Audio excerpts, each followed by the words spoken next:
Hello, guys. A lot of things is happening in Chelsea club now, and there are a lot of news coming from left, right, and center. Rumors here and there, and it's an interesting time, an interesting period. It's no longer news that Alonso is the new Chelsea manager, and he will resume his duty on. He's in Spain now. Currently, he's in Spain, and he granted an interview. That interview happened in Spain. They were asking me about Chelsea project and what he thinks about the rumor that is going on between Barcelona and Chelsea in regards to Pedro and uh, other Chelsea players in the person of Fernandez and Cucurella. So he said that the Chelsea project is a beautiful project and he has an open mind and they are going to do great things. And that's what we want to talk about. So if you're here, subscribe, drop a comment and tell me what you think. And I think for Alonso to be successful as a Chelsea manager, there are 5 things he needs to do. 5 things he needs to do. And he needs to make sure he get it right. If not, because over the years, these owners have shown that they are very ruthless and stubborn. A lot of managers has come and gone, starting from Tuchel to Rosena, which is the last person now. I think about 5 managers. He's making it the fifth. I think he's making it the fifth manager Chelsea have signed. They signed Pochettino. They signed Resina. They signed Potter. They signed Lampard. They signed Enzo Maresca. Okay, Lampard was an interim manager. They signed Enzo Maresca, and he is the fifth manager. Other 4 coaches has come and gone. And if you look at it critically, Enzo Maresca was not just it was not because of football issue. Pochettino, I think so. Pochettino was not just because of football issue, because at some point he did well and he qualified us for Champions League in his first season, which was a good one. And at the end of the season, he decided to go. But the Potter and Resenia were just bad. It was just a terrible idea. It didn't work. Nothing was working in football. It was not working, and not in the dressing room. It was not working. And Alonso, knowing all these things and working into this project, and now he's calling it a beautiful project. And it makes me wonder. What the assurance they gave to him and what they promised him. Because I know he's a very smart man. Even as a player, he played under Benitez, he played under Mourinho, he played under Pep.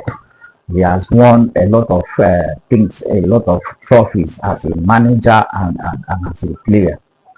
He did a lot, and he's a very intelligent guy. He's a very intelligent man. So for him to accept this job and call it a beautiful one, a beautiful project, is very interesting, and we will see how it goes. So what are the 5 things that he needs to do? The 5 things that he needs to address. Number one of them is his squad, his dressing room. I think we should take a script from what Enzo Maresca did. When Enzo Maresca came in as a Chelsea manager, he practically chose the team that he wants, and every other person that does not fit into his project were kept aside. They kept the person in the bomb squad with the likes of the Sassy, Sterling, Chukwemeka, and so many of them. Some went on loan, some who couldn't get loan this thing were just there. And Maesca insisted that these are his squad. So I think Alonso should also do the same. Choose the squad that he wants to use, and the rest should either go on loan or they sell it. That's one of the things I think we should do first. You look at the squad that you have available to you, the players that you have available to you, those share your dreams and what you want to do with them, and decide who you're going to go along with. Those you are not going to go along with, don't keep them. Either they are on loan or the club will sell them. Then number two is what I think he needs to do is tactical identity. Under Enzo Maresca, Chelsea were beginning to, the project begins to make sense. We're looking like something that is working okay. There's a process, we can plot the process, and there's an identity. There's an identity, although there were struggles initially, but at the later end, there's an identity. Now, Alonso needs to take that part, identify what he wants to do, whether he's playing 3 at the back or 4 at the back, whichever system, but let that be a tactical identity that suits the squad that he has available to him, and he decides how he is going to go about it. How he's going to go about it, and doing that will give him at least it will give him a structure, a system of what he wants to do, because he's a system coach. He's a system coach. He's a coach that rely a lot on tactical brilliance and positional play and press and all of that put together. So his tactical identity, he need to get it across on time. You need to get it across on time, so that on the pitch, those that are watching will say, okay, this is what he's trying to do. This is what he's going with. Should not be doing everything at once. Enzo Maresca stick with one thing, and he was stubborn about it. He was doing it time after time, and I think Alonso needs to do the same. Whatever he feels that this is me, this is how I want to play my football, he should stick with it. Make sure it works. Find a way to make it work, and let there be a tactical identity. When you see a team, you see that one, they have idea, they are not confused, they are not lost, they are not thinking randomly of what are we going to do, what are we supposed to do here. So that's that. Then the third one is, I think where is going to have a problem is not on the pitch. It's not on the pitch, but what happened behind the pitch, and that's where Pochettino walked away. That's where Enzo Maresca walked away. How he managed the blue coat, sporting reports, the sporting directors, those are the factors. The blue coat and the sporting directors, his relationship with them, how he managed them, how he presents his idea, and how he goes about it, both in the media and off the media. It's very interesting. If he wants to last as a Chelsea manager, this is the most challenging part when it comes to these owners. This is the most challenging part. How he managed his relationship with the blue coat sporting directors is a very important one. How he relates his idea off and on the pitch. How he relates is very important, because these owners have shown over time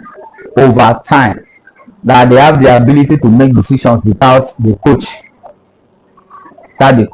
So I do not know what they agree. But it looks on paper that they have given him more than what they could not give to others. They have given him the access to have a say in what happens on and off the pitch in regards to football. So how he goes about with those relationships and with those assets will determine how long he's going to stay, because he can be good on the pitch and they will still sack him. He can deliver on the pitch and they will still sack him, because maybe he's not going the direction that they had agreed earlier. And that is where the structure and the owners of this the current owners of Chelsea Football Club is missing it. We are not just where we are because they are making wrong choices of managers. We are where we are because they have refused to change some certain things. In regards to Enzo Maresca was doing well on the pitch. At least we can see something. And what he needed was a backing, and that is what he didn't get. The question now becomes, will Alonso be backed? Will the owner support his idea? will the sporting directors see what he sees and give him what he wants in order to achieve the result that we deserve?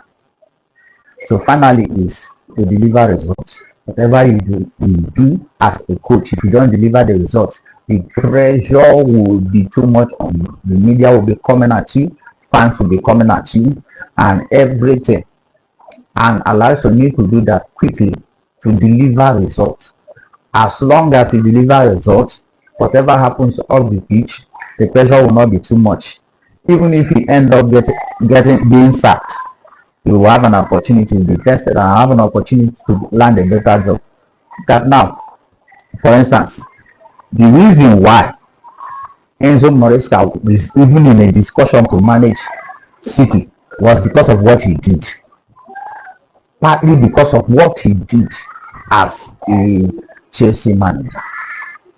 That gave him a platform. As soon as what he did as a Chelsea manager was glaring for people to see that, okay, this man has potential. Okay, this man learn something from Pep. Okay, this man, we can start with him, we can do something with him.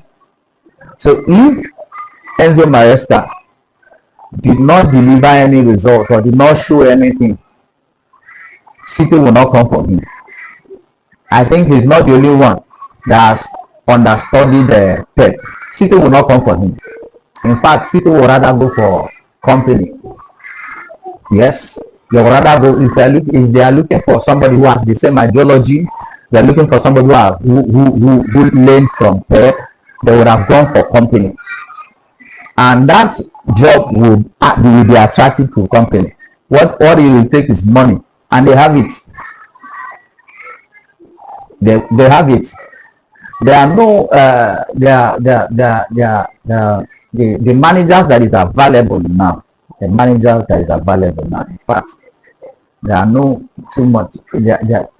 You cannot count 5 or 6 elite managers that you can think of now. Managers is in the decline. It's not like those days when you have a lot of them elite managers in top European clubs. And that's that. So I think Alonso need to deliver results. You need to deliver results. So I get the backings of the fans, the media, and every other. The media will not come after him in regards to what is happening on the pitch. That's that. So tell me what you think. Tell me what you think. And finally, Pedro. Barcelona are coming for Pedro, and Chelsea are saying that he is not for sale except at the right price. I think Pedro is a weird one. This transfer rumor will not go away until until the transfer window opens and closes. Yes, it's going to be a long one. It's going to be a long one. And when they asked Alonso, he did not confirm, he did not rule it out. He just said things like this happen in football. So that was his statement. So I think Barcelona are coming for Pedro, Joao Pedro to replace Lewandowski. So Joao Pedro to Barcelona is going to be a very long one. And I think if Barcelona need Joao Pedro, they are going to spend a lot of money, because it will be a case of what happened between Newcastle and Liverpool. Because Chelsea holds all the cards. This is his first season at Chelsea and he has been doing well. So if they want him, they are going to come with money that Chelsea cannot reject, because Chelsea need money to fund their project. They are in a tight corner now when it comes to finance. So Chelsea need the money, but selling Joao Pedro will be difficult. It will be difficult, except Barcelona put everything they had in a Joao Pedro's deal. If they do that and the guy is willing to go, Chelsea at some point will let him go.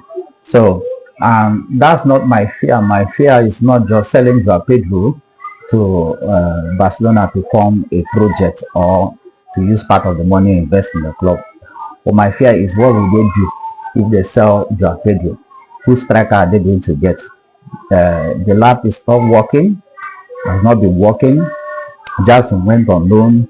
Omega, nobody know how it will turn out. Who are they going to get to replace him? Now, Joao Pedro is the leading striker in Chelsea, and he has done well in his first season as a Chelsea striker. He did well, and I think he will do better with Alonso. And if Chelsea believe so much in this project, they want to succeed. They will keep Joao Pedro at all costs. They will keep him at all costs. So we'll see how it goes. Tell me what you think. Please subscribe and drop your comments. Peace out.